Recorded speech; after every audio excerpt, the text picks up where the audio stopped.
Donc bonjour à tous, bienvenue pour ce nouvel épisode du Coin Recherche, épisode I de notre saison 1 sur la retrouvabilité de Jordan de certaines sous-catégories de modules sur des algèbres aimables. Aujourd'hui, j'aimerais parler avec vous des représentations indécomposables d'un carquois aimable. Donc bon, on a vu déjà pas mal de petites choses par rapport aux épisodes précédents, ce que c'était une représentation, ce que c'était une représentation indécomposable, ce qu'était un carquois, qu'est-ce que c'est un carquois aimable, ou plus précisément un carquois à relation aimable. On a vu aussi quelques petites choses concernant les catégories et autres. Aujourd'hui, donc, j'aimerais vous parler vraiment de la classification de toutes les représentations indécomposables d'un carquois aimable. Et tout ça va se jouer essentiellement par ce que je vous ai présenté lors de l'épisode précédent. Lors de l'épisode précédent, je vous ai introduit ce que sont les cordes et les bandes. Et en fait, il se trouve que c'est ça qui va nous permettre de décrire toutes les représentations indécomposables d'un carquois aimable. Alors, ce que je vais faire dans un premier temps, c'est vous rappeler ce que c'est une représentation et donner l'information supplémentaire afin de vous dire ce que sont les représentations sur un carquois aimable, parce qu'il y a quand même quelque chose en plus, certainement quelque chose dont j'ai déjà parlé, mais je vais quand même en parler ici, histoire qu'on soit bien sur la même longueur d'onde. Je vais rappeler ce que ça veut dire une représentation indécomposable, et puis je vais balancer le résultat, le gros théorème qui permet de décrire toutes les représentations indécomposables du carquois aimable, d'un carquois aimable, et puis on va rentrer un petit peu dans le détail à l'aide de certains exemples pour vous dire ce que sont ces représentations, plus précisément le lien entre les bandes et cordes et les représentations indécomposables. Ok, alors donc comme j'ai dit, je vais d'abord vous rappeler, on va commencer par quelques rappels. Je vais juste rappeler ce que c'est une représentation sur un carquois aimable. Okay. Donc soit QI, un carquois aimable, à relation aimable. Donc la relation aimable. Je vous rappelle que je travaille sur des carquois finis, donc le nombre de sommets et le nombre de flèches sont finis. Ok. Je rappelle qu'il y a aussi quelques petites choses que doit vérifier un carquois aimable, notamment vis-à-vis du carquois lui-même, comme quoi il doit y avoir au plus 2 flèches entrantes, 2 flèches sortantes, etc., etc. Je vous le dis très rapidement, et qu'il y a aussi cette histoire de relation qui doit être vérifiée, d'accord ? Je ne vais pas revenir sur cette définition, sinon ça prendrait beaucoup trop de temps, mais il faut avoir en tête que c'est quand même une restriction assez forte, il ne faut pas oublier ça. Ok, alors une représentation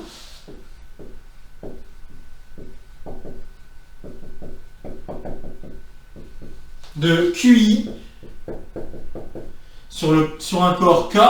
Je vous rappelle que le corps K, on le suppose, depuis pour ainsi dire le début, comme étant un corps algébriquement clos, c'est-à-dire les nombres complexes, si vous voulez, pour faire très très simple. C'est une hypothèse qui va être super importante pour décrire toutes les représentations indécomposables, justement pour énoncer ce résultat. Si on n'avait pas algébriquement clos, on serait capable de construire d'autres types de représentations, mais ces représentations pourraient encore se décrire à l'aide de cordes, etc. Mais bon, bref, je ne vais pas rentrer dans ce genre de détails.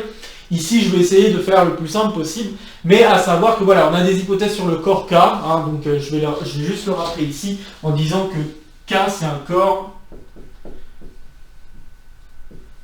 algébriquement clos. Ok, et un corps algébriquement clos, c'est dire que tous les nombres algébriques sur ce corps correspondent exactement à des éléments du corps. Donc c'est ça que ça veut dire un corps algébriquement clos. Un exemple d'un corps qui n'était pas algébriquement clos, qu'on a déjà rencontré lors d'exo de colle, etc., c'était le corps des rationnels. Donc le corps des rationnels, ça ne marche pas. Le corps des réels non plus, c'est pas algébriquement clos, puisque I peut être le 0, c'est un 0 d'un polynôme du type x carré plus 1, donc voilà, ça montre que R n'est pas algébriquement clos, mais par contre C est algébriquement clos. C'est un peu la conséquence du d'Alembert-Gauss, mais bref. Donc voilà, donc vous voyez le corps K comme étant C, si vous ne voyez pas ce que je veux dire par corps alignement clos, c'est pas très grave. Ok. Donc une représentation sur un corps K est la donnée suivante d'un couple, donc X, ça va être un couple de uplets. Le premier uplet indexé par les sommets, le deuxième uplet indexé par les flèches. Et on doit vérifier les points suivants. Le premier, XQ est un K espace vectoriel de dimension finie. Ensuite, X alpha, ça va être une application linéaire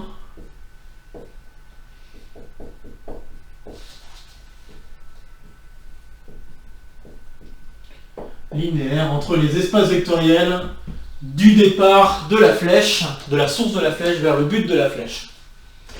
Et les applications linéaires en jeu, donc telles que, ce sont des applications linéaires, et ça ce sont des espaces vectoriels de dimension finie, donc telles que, eh bien, la propriété qu'on doit vérifier quand on a affaire à un carquois à relation aimable, c'est le fait qu'on doit respecter les relations. Autrement dit, si deux flèches sont en relation, il faut que la composée des fonctions vale 0. Donc c'est ça peut-être que je n'ai pas forcément dit lorsque j'ai parlé la première fois des représentations, parce que je vous parlais des représentations dans un cadre très général où j'ai pas d'idéal. Je parlais essentiellement des chemins, juste de l'algèbre des chemins en tant que tel, sans faire de quotient. Et bien quand on fait des quotients, il faut faire en sorte que les représentations que l'on prend, eh bien la composition des fonctions qui seraient dans l'idéal par lequel on quotiente, donne 0. Donc là c'est exactement ce qui se passe, tel que, eh bien pour tout alpha, bêta dans Q1, si bêta alpha égale 0, alors x bêta rond x alpha égale 0 en termes de fonction. Ok, alors juste un exemple pour qu'on voit ce que je veux dire par là. Donc si je vous propose le carquois suivant, bête et méchant, je vous rappelle que les éléments de l'idéal, je vais les écrire à l'aide de pointillés. Donc là on a cette relation. Donc ça signifie que alpha, bêta vaut 0. Alors je peux prendre une représentation comme étant par exemple K, K3, K. Ici j'envoie sur la première composante. Et ici je prends la troisième composante et je l'envoie sur le corps K. Donc voilà, si je prends ça, ça c'est bien une représentation. D'accord. Par contre,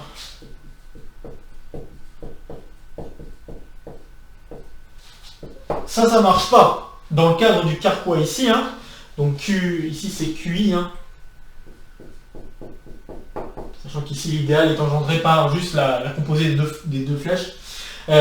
Donc là, cette représentation ça marche, mais cette autre représentation, donc c'est une représentation sur l'algèbre des chemins, donc c'est-à-dire sur le carquois lui-même, si j'oublie la relation. Mais avec la relation, ça n'est plus une représentation du carquois à relation, puisque la composée des deux flèches ne donne pas 0. Okay, donc ça marche pas. Par contre, le premier exemple que je vous ai donné fonctionne. Ok, alors je vais directement balancer. Donc voilà ce qu'était une représentation. Alors il faut que je rappelle, oui, il faut également que je rappelle ce qu'est une représentation indécomposable, et ensuite je vous balance le résultat, et on va ensuite discuter de ce résultat à l'aide d'exemples pour mieux comprendre ce que veut dire ce résultat. Donc le deuxième rappel que je voudrais faire, c'est qu'est-ce que c'est une représentation indécomposable. Donc X est une représentation indécomposable si et seulement si, première chose, X est non nul, et deuxième chose, si X s'écrit comme somme de deux représentations. La somme directe, je ne vais pas rappeler ce que ça veut dire, d'accord. Donc si vous ne voyez pas ce que je veux dire par somme directe, je vous conseille de revoir l'épisode dans lequel je parle de représentation. Je suppose que ça doit être l'épisode 1C ou quelque chose comme ça. Eh bien, la somme directe ici, si on a que X est isomorphe à une somme directe, ben ça revient à dire que x est isomorphe à l'un des deux facteurs. Donc ça veut dire qu'on ne peut pas décomposer la représentation en somme directe, en fait. Quelque part, c'est ça que ça veut dire.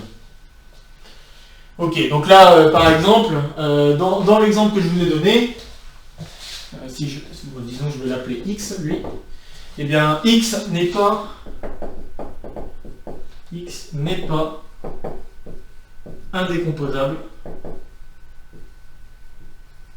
Et je peux vous en donner une décomposition que vous pourrez vérifier par vous-même. Donc je peux écrire ça, plus ça, et puis plus la représentation suivante. Voilà, je vous laisse checker que la somme directe de ces trois représentations donne bien la représentation que vous voyez ici. Ok? Bon alors, donc voilà ce que c'est une représentation sur l'algèbre aimable, ce qu'est une représentation indécomposable, et donc comme je vous ai dit, je vais maintenant vous balancer directement le résultat.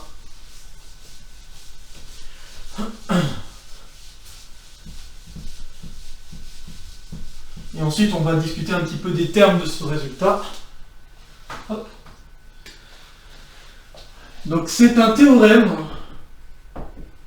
dû à Butler et Ringel. Je vous donne le nom et je ne sais plus quelle année, 87 je crois, si je ne dis pas de bêtises. Donc, c'est un gros théorème qui va nous donner toutes les représentations indécomposables d'un carquois à relation aimable, ici fini bien sûr, mais voilà, donc soit QI carquois à relation aimable,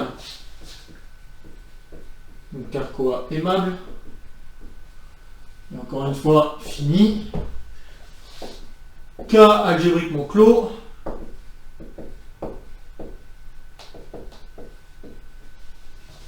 alors les représentations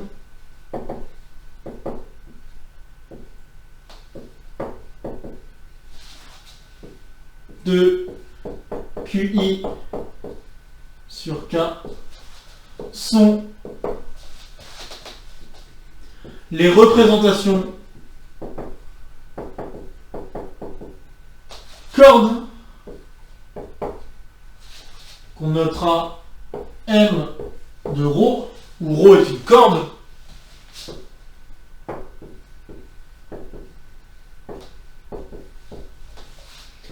et les représentations bandes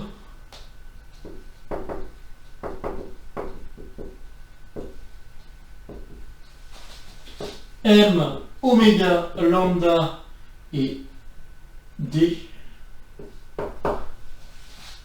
avec W une bande, lambda un élément du corps non nul et D un entier naturel non nul.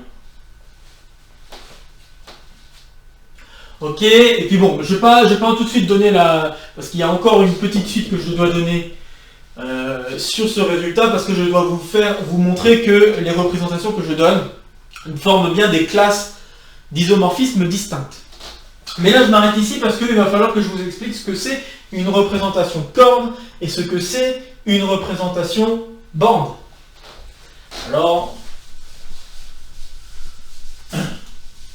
Mais je vais vous expliquer ça à l'aide d'exemples, parce que si je devais donner une définition propre, ça me prendrait beaucoup trop de temps, mais je vais vous donner... Et puis si vous voulez voir une définition propre, vous pourrez la voir sur les diapos que j'utilise pour les présentations autour de ça, mais sinon vous pourrez attendre le tout dernier épisode où je parlerai de tout ça à l'aide de ces diaporamas.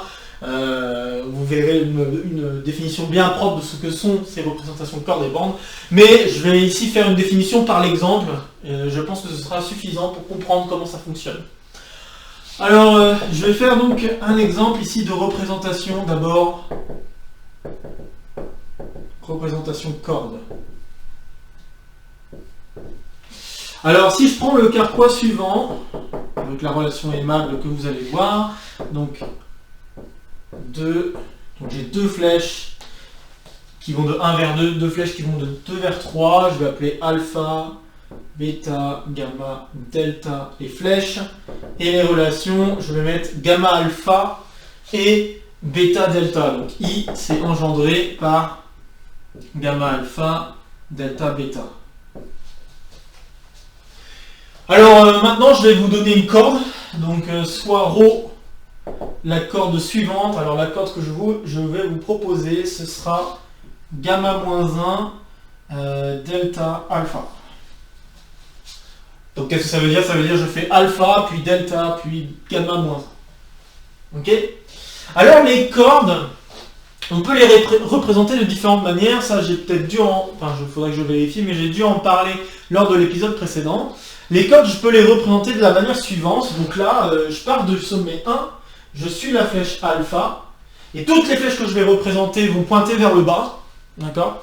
Donc là, j'ai une flèche alpha qui va de 1 vers 2, puis de 2 vers 3 via delta.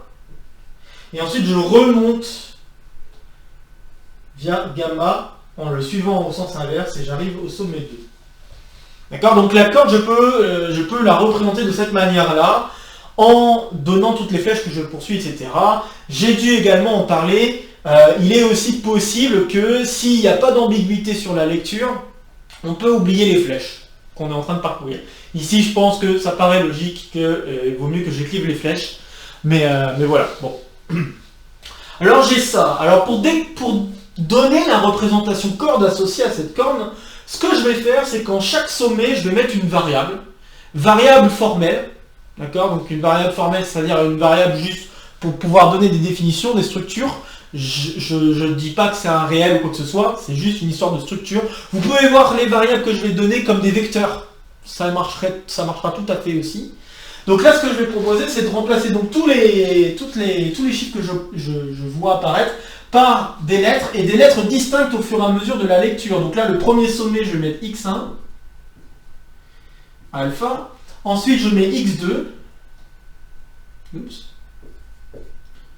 via delta, j'arrive à x3, et ensuite je remonte, et là, j'arrive pas à la même copie de 2. Hein. D'accord? Là, le 2 qui est ici et le 2 qui est ici sont assez... Enfin, c'est le même sommet en termes du carquois, mais en termes de la corde, c'est pas le même 2 que je suis en train de lire. Je suis pas en train de le lire de la même manière. Donc ici, je vais mettre x4. D'accord? Parce que c'est la deuxième fois que je passe par 2. Et j'appelle gamma.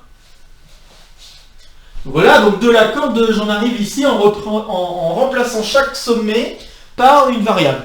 Ok? Et une variable différente, juste en lisant la corde. Donc au fur et à mesure que j'avance, chaque sommet qui apparaît, je mets x1, x2, x3, x4. Et je continue, hein, x5 ici, si j'étais remonté à 1, j'aurais mis x5, etc. D'accord?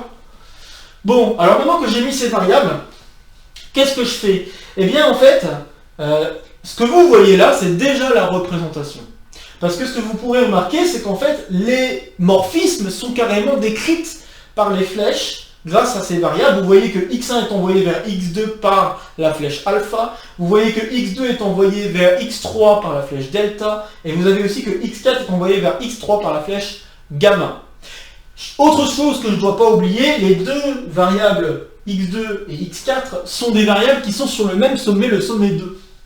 D'accord? Donc la représentation que je vais obtenir, ça va être la suivante.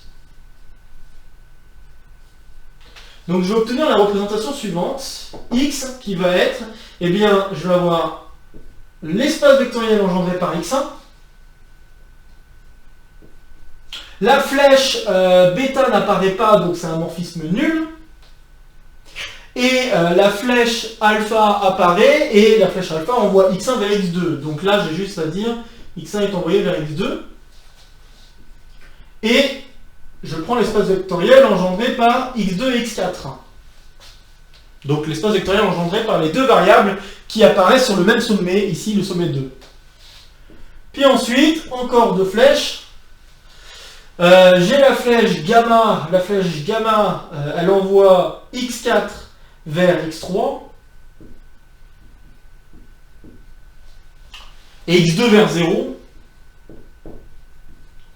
Et j'ai de l'autre côté l'inverse, c'est-à-dire que x2 est envoyé vers x3 et j'ai x4 qui est envoyé vers 0. Et le dernier espace vectoriel qui me reste à mettre, c'est l'espace vectoriel engendré par x3. Bon bah voilà, et ben, je viens d'obtenir ma représentation, la représentation associée à la corde. Ok. Alors la représentation que j'ai ici, je peux décrire à isomorphisme près ce que je viens d'obtenir comme représentation. Et ce que je viens d'obtenir comme représentation à isomorphisme près, c'est la suivante. J'ai un corps K, j'ai un corps K2, j'ai un corps K, ici relation, ici relation. Ici j'envoie sur la première composante, disons, puisque j'envoie x1 vers x2. Ensuite j'envoie x2 vers x3, donc ça veut dire par la flèche ici, la flèche delta, donc ça veut dire que ici je vais avoir 1, 0 comme matrice, et au-dessus je vais avoir 0, 1, puisque j'envoie x4 vers x3, la deuxième composante vers la seule composante qu'il y a ici. Donc je me retrouve avec ça, et la flèche ici est nulle. Et voilà.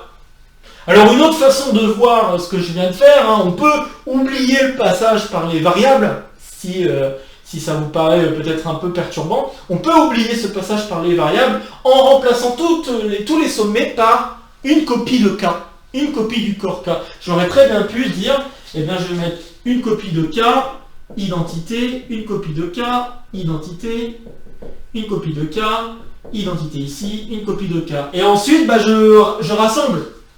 Encore une fois, les deux sommets qui sont ici correspondent au sommet 2, donc là je vais avoir K2, et je vois aussi comment fonctionnent les morphismes de chacune des flèches. Je vois que, par exemple, la flèche ici, qui était la flèche delta, envoie la première composante sur la copie de K, la seule copie de K présente au sommet 3. D'accord? Donc on est capable, encore une fois, de décrire quels sont les morphismes, etc., par cette construction. Donc c'est ça une représentation corde. Ok? Une représentation de corde, ça fonctionne de cette manière-là. C'est comme ça qu'on les construit. Ok. Sachant qu'on doit travailler avec des cordes. Donc les cordes, il y avait déjà des hypothèses là-dessus. Hypothèses que je vous invite à revoir si vous ne les avez pas en tête. Dont je parle à l'épisode précédent. Bon, et puis maintenant, il faut que je vous parle de ce que c'est une représentation de bande. Bon, une représentation de bande, c'est un peu le même principe. Sauf que vous avez un petit peu plus de liberté, car moins de contraintes. Alors, je vais prendre une bande. Alors la bande, on va prendre une bande pas facile. Donc si je propose la bande, donc W, la bande qui va être la suivante, je prends bêta-1, gamma-1, delta alpha. Donc voilà, ça, je vous laisse checker par vous-même. Encore une fois, en rejetant un œil aux définitions que j'ai pu introduire à l'épisode précédent. Je vous propose de vérifier que ceci est une bande. Et puis, alors, comment ces paramètres lambda et d vont apparaître? Alors, je vais faire exactement le même... Enfin, en tout cas, je vais commencer par la même chose. C'est-à-dire que je vais d'abord représenter ma bande un peu de la même manière que ce que j'ai fait pour représenter ma corde. Donc là, ce que je vais avoir, c'est je vais de 1 vers 2 par alpha, puis de 2 vers 3 par delta, puis je remonte par gamma au sommet 2, et je remonte par delta, et puis je remonte par bêta au sommet 1. Ok. Dans le cadre d'une bande, ce qui va se passer, c'est que les sommets 1 qui apparaissent à chaque bout de la corde vont être identifiés. C'est-à-dire que le 1 que vous avez ici, c'est le même que le 1 que vous avez ici. D'accord? C'est ça qui va se passer déjà, la première chose qui va se passer pour les bandes. La deuxième chose, c'est, alors, encore une fois, ce que je peux faire, c'est faire intervenir des variables. D'accord? Bon, là, si je fais intervenir des variables, ça peut devenir un peu moins gentil. Donc, ce que je vais faire, c'est que je vais directement passer par le corps. Ok? Donc, ce que je vais faire, c'est que je vais mettre des copies du corps, et les copies du corps, je vais avoir une liberté là-dessus. Je ne suis pas obligé de mettre juste une copie du corps, je peux mettre une copie du corps mis à la puissance d, c'est-à-dire que je peux mettre une copie de l'espace vectoriel de dimension d. Voilà, le K espace vectoriel de dimension d. Donc ce que je peux faire, c'est mettre KD. Ici, je vais avoir KD, KD, KD, KD, et enfin KD. Encore une fois, je répète, comme les deux sommets sont identifiés, l'espace vectoriel au sommet 1 ne sera formé que de une seule copie de KD. D'accord? Bon. Donc je mets l'espace vectoriel de dimension D, le K espace vectoriel de dimension D en chaque sommet, une copie de KD à chaque sommet. Et pour les flèches, je vais faire un peu pareil. J'ai le droit de mettre, encore une fois, l'identité. Mais il n'y a qu'une seule flèche sur laquelle je vais pouvoir faire des choses. Cette dernière flèche. Et cette dernière flèche, je vais mettre une matrice qui correspondra à un bloc de Jordan. Donc ce que je vais faire, c'est que je vais mettre la matrice qui correspond au bloc de Jordan. Ici, je vais prendre le bloc de Jordan, donc JD de lambda moins 1. Et donc là, le bloc de Jordan s'écrit comme ça. Donc je vais écrire lambda moins 1 jusqu'à lambda moins 1, 1, et puis des zéros ailleurs. Matrice de dimension D. Ok? Donc voilà, et bien voilà comment je veux. Et puis je vais faire exactement la même chose que ce que j'ai fait pour la corde. Ce que je vais faire, c'est que je vais maintenant identifier les espaces vectoriels que j'ai mis pour chaque sommet. Et je vais pouvoir décrire comment marchent tous mes morphismes. Donc là, les représentations de bandes que j'obtiens sont les suivantes. J'obtiens KD, K2D ici, KD. Et puis, pour ce KD, je fais l'identité par alpha, donc, et je le mets sur les D premières composantes de K2D. Donc ici, je vais avoir identité D 0. Ensuite, ici, je vais avoir 0 identité D, parce que il faut qu'il y ait relation. Ici, j'ai l'inverse, identité D 0. Et ici, je vais avoir un bloc de Jordan. Donc, le bloc de Jordan est sur la deuxième composante. Donc ici, je vais avoir 0 et J lambda, JD de lambda moins 1. Voilà. Donc voilà la représentation de bande. Et vous voyez en quoi les paramètres lambda et D, on peut faire le choix des valeurs comme on le veut.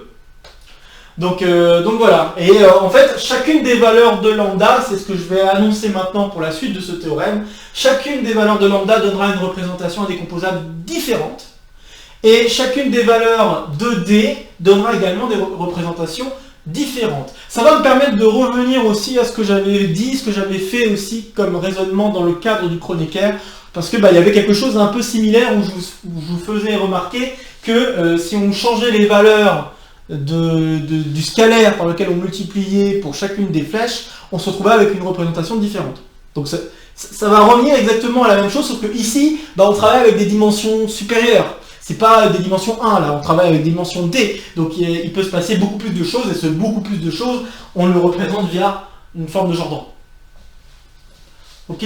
Donc voilà, alors voilà les représentations de bande. Donc là, c'est la représentation de bande par rapport à lambda, et lambda qui est un élément du corps non nul, et D qui est un entier non nul, donc un entier positif non nul, qui correspond en fait à la dimension des espaces vectoriels que je mets à chaque sommet de ma bande. En fait, en gros, c'est ça.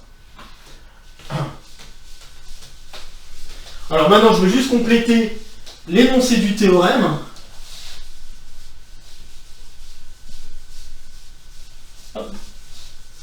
Et ensuite, je vais revenir sur un exemple qu'on a déjà traité il y a quelques épisodes de ça. De plus,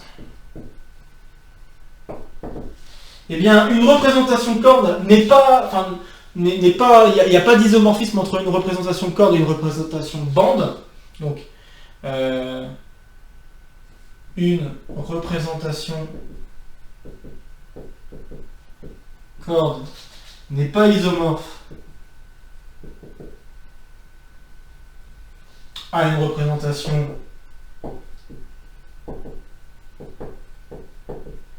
bande.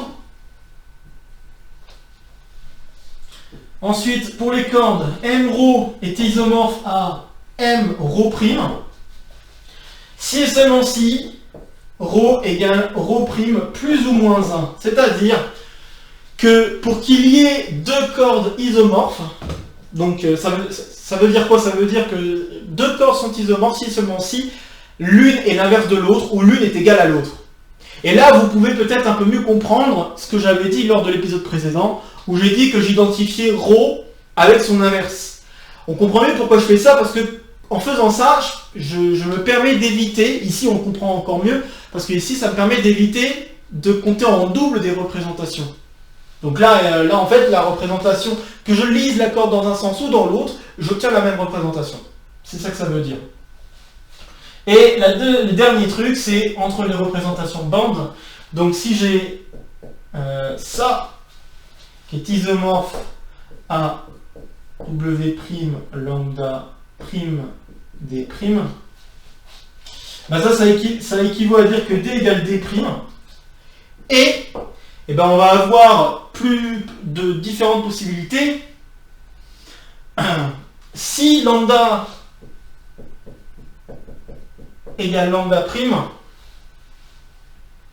ben, enfin, en fait on a deux possibilités. Soit on a lambda égale lambda prime,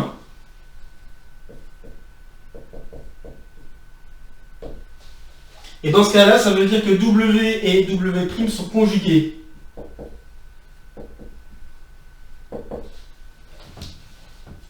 Je vais préciser ce que ça veut dire conjugué dans un instant. Et d'un autre côté, on peut avoir lambda égale lambda prime moins 1 et W prime moins 1 sont conjugués. Donc conjugués cycliquement, devais-je préciser.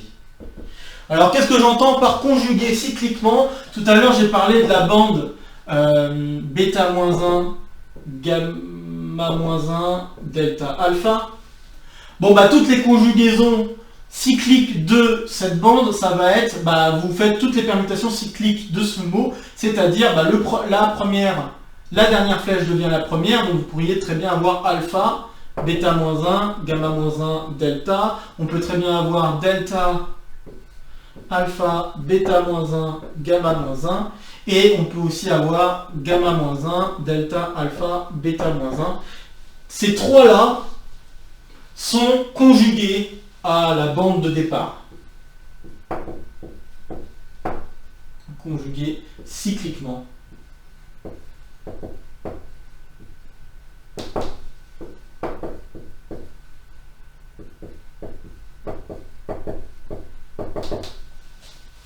D'accord, donc les conjugaisons cycliques, ça revient juste à dire, bah, je fais comme un tapis roulant sur le mot. D'accord, donc je fais comme un tapis roulant, je fais tourner les lettres sur un tapis roulant. La dernière lettre devient la première, ou l'inverse, la première lettre devient la dernière, et tout le monde s'est décalé d'un rang, soit vers la fin, soit vers le début, et c'est ça les conjugaisons cycliques. Ok, et suivant les valeurs de lambda, donc si les deux sont égales, c'est vraiment une conjugaison cyclique entre les deux bandes, ou alors c'est une conjugaison cyclique mais entre une bande et l'inverse de l'autre bande. Donc je pourrais très bien avoir, par exemple, l'inverse d'une autre bande, ça pourrait très bien être alpha moins 1, delta moins 1, gamma, bêta. D'accord, donc je pourrais très bien avoir quelque chose qui correspond à ça. Donc voilà, bah, qu'est-ce que c'est en fait ce résultat? C'est pour vous dire, bah, toutes les représentations qu'on peut décrire, distinctes, à isomorphisme près, sont ici. Toutes les cordes et toutes les bandes, en plus du fait qu'on peut choisir les paramètres lambda et d d'une certaine manière. Ok, mais voilà, en gros, toutes les cordes et toutes les bandes permettent de décrire toutes les représentations décomposables. D'où l'intérêt de donner toutes les cordes et toutes les bandes d'un carquois. Alors je vais juste revenir sur l'exemple du Kronecker et je m'arrêterai ici, je pense. Donc si je veux revenir juste sur l'exemple du Kronecker,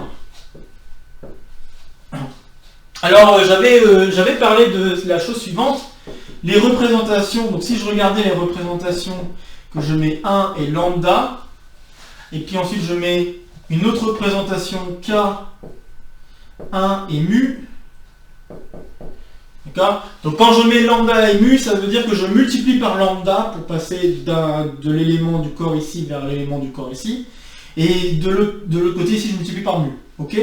Et bien si je veux un isomorphisme entre les deux, je vois que je ne vais pas avoir beaucoup de choix. Pour le premier carré commutatif, il n'y a aucun problème. Si je veux qu'il y ait isomorphisme, il peut y avoir une question de multiplier par lambda, c'est pas très grave. Mais vous voyez que si vous voulez que le carré commutatif soit respecté, donc là, de toute façon, vous avez affaire qu'à des multiplications, hein, d'accord? Donc là, vous avez soit disons que vous avez une multiplication par A ici, une multiplication par B ici.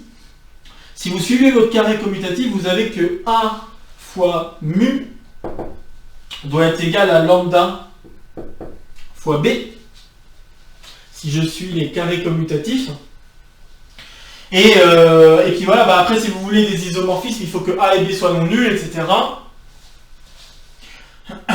Et en plus de ça, vous savez que le A et le B, vous n'allez pas avoir beaucoup de choix, parce que quand vous regardez le premier carré commutatif, hein, donc si vous regardez notamment le carré commutatif donné par ces flèches-là, vous voyez que A doit être égal à B. Donc ça veut dire que mu est égal à lambda. D'accord? Et là, bah là, ce que je viens de vous décrire, c'est justement cette histoire que si vous voulez qu'il y ait un isomorphisme, vous êtes juste là, dans le cas très précis du Kronecker, vous avez D égale 1, et lambda prime ici, c'est lambda et mu. D'accord? Donc c'est le cas un peu particulier, qu'on a déjà vu hein, ensemble il y a quelques épisodes de ça, ça devait être le deuxième ou troisième épisode probablement, sur le sujet. On a vu ce genre de truc là, et je vous avais montré que voilà, des représentations, ici vous avez des classes de représentation distinctes, à condition que lambda et mu soient distincts. Bah, là on retrouve justement ce résultat, ce point que j'avais mentionné lors de ce précédent épisode, on le retrouve ici par ce résultat beaucoup plus général. Bon voilà, donc à savoir que de toute façon les représentations de bandes, c'est pas ce qui va m'intéresser le plus. Ce qui va m'intéresser le plus, c'est les représentations de cordes. Jusqu'à en tout cas la fin de mes exposés, ça va être les représentations de cordes qui vont m'intéresser le plus. Donc voilà, alors bah, c'est tout pour cet épisode, hein, je pense. Bah, il me reste encore 2-3 petites choses à vous raconter. La retrouvabilité de Jordan et la retrouvabilité canonique de Jordan. Je me demande si je ferai une interlude sur les morphismes entre les représentations. Je pense que ça pourrait être utile quand même. Donc je vais parler, donc ouais, alors, je pense qu'il nous reste encore 3 ou 4 épisodes. Donc je vais d'abord vous parler, donc un autre épisode, le prochain épisode, je pense que je vais vous parler des morphismes qu'il y a entre ces représentations indécomposables de cordes. Donc là je ne vais plus parler de bandes, je vais plutôt parler des cordes. Ok, donc je vais vous parler des morphismes entre les représentations de cordes. Ensuite, je vais vous parler de la retrouvabilité de Jordan et de la retrouvabilité canonique de Jordan. Donc ça formera 2 épisodes distincts aussi. Et puis, bah, il me restera encore un épisode où je dois vous introduire les catégories avec lesquelles je travaille, les sous-catégories de représentation avec lesquelles je travaille. Et une fois que j'aurai fait ça, il ne me restera plus qu'à faire la présentation avec la diaporama de tout l'ensemble de ce que je vous ai présenté depuis le début. Voilà.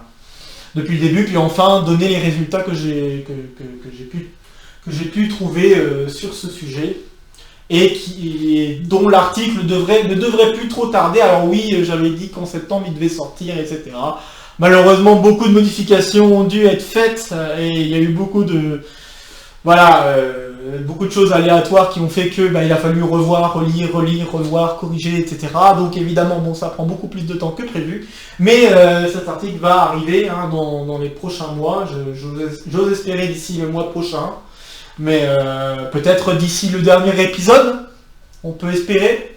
Mais voilà, puisque comme il me restera 5 épisodes à vous faire, donc les 4 correspondant à faire encore au tableau, et le dernier avec les diapos, on peut peut-être espérer que d'ici ce dernier épisode, je pense que je pourrai avoir terminé. Je pense que j'aurai réussi à publier mon article, donc mon premier article. Donc voilà, bref. Sur ce, comme d'habitude, si vous avez des questions, des commentaires, quoi que ce soit, n'hésitez pas à les faire sous la vidéo. N'hésitez pas à partager la vidéo s'il y a d'autres camarades qui pourraient être intéressés par ce que je raconte ici. Même si, bon, là, plus on avance, plus on attaque des choses difficiles. Donc ça, c'est la moindre des choses, j'ai envie de dire, puisque bon, voilà, hein, on est parti de choses assez rigolotes, assez gentilles, puis bon, plus on s'intéresse, plus ça devient compliqué, donc c'est normal. Et puis voilà, sur ce, je vous retrouve très vite, jeudi, j'ose espérer jeudi, bon peut-être pas forcément jeudi, mais on verra, jeudi et vendredi, samedi je ne vais peut-être pas être dispo, mais en tout cas jeudi et vendredi pour les petits et les petites exodes-colle et l'exode-colle. Si c'est pas jeudi, vendredi, ça sera De toute façon, au pire des cas, ça sera les deux le vendredi, hein, on verra bien. Mais voilà. Et puis je rappelle à nouveau qu'il n'y aura pas de coin recherche la semaine prochaine, puisque la semaine prochaine je me prépare à partir pour Montréal, donc à repartir pour Montréal pour un peu plus de 3 semaines. Donc bon, en espérant qu'il n'y ait pas de soucis concernant toutes les choses qu'il faut vérifier pour pouvoir repartir, on va prier. Enfin bref. Bon sur ce, prenez soin de vous et à très vite. Voilà, salut à tous.